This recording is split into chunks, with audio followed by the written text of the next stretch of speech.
Hello সবাইকে, সবার কী অবস্থা? আজকে আমরা আনবক্সিং করব হচ্ছে ইউগ্রিনের একটা পাওয়ার ব্যাংক। এটা হচ্ছে আমার সেকেন্ড ইউনিট। আর এটা হচ্ছে 10,000 মিলি অ্যাম্পিয়ারের আর 30 ওয়াট আউটপুট দিবে। আর পুরোটা হচ্ছে প্লাস্টিক বডি। আর এখানে লেখা আছে ফর iOS অ্যান্ড অ্যান্ড্রয়েড। এটা খুবই ছোট পাওয়ার ব্যাংক। তো চলুন আনবক্সিং করে দেখি কী অবস্থা।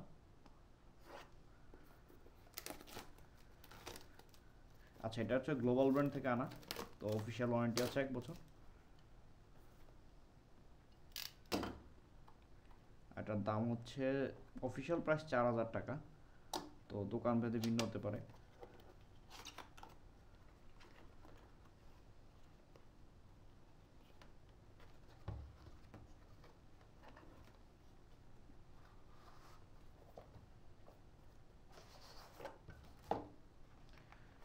সাথে হচ্ছে একটা USB type C to C cable, খুবই পাতলা, মনে হয় না 30 ওয়াট লোড নিবে, 20 ওয়াটের মতো নিতে পারে।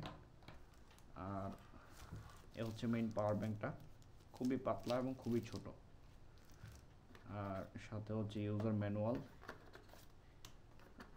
যেগুলো আসলে দরকার নেই। আর এটা হচ্ছে মেইন পাওয়ার ব্যাংকটা।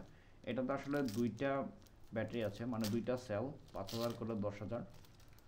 আর এটা আউটপুট হচ্ছে 30 ওয়াট, যেটা হচ্ছে শুধু টাইপ সি দিয়ে যাবে। টাইপ এ দিয়ে সর্বোচ্চ হচ্ছে 22.5 ওয়াট যাবে। আর এটার সাথে হচ্ছে একটা ডিসপ্লে আছে, এই যে একটা ডিসপ্লে আছে, এখন 46% চার্জ আছে। এদিকে স্পেসিফিকেশন দেওয়া কিছু, এখানে হচ্ছে সর্বনিম্ন হচ্ছে 5 ভোল্ট 3 অ্যাম্পিয়ার, মানে 15 ওয়াটের মতো দিবে। এরকম কি ডিফারেন্স আছে। তো খুবই ছোট, সহজে ক্যারি করা যাবে আশা করি।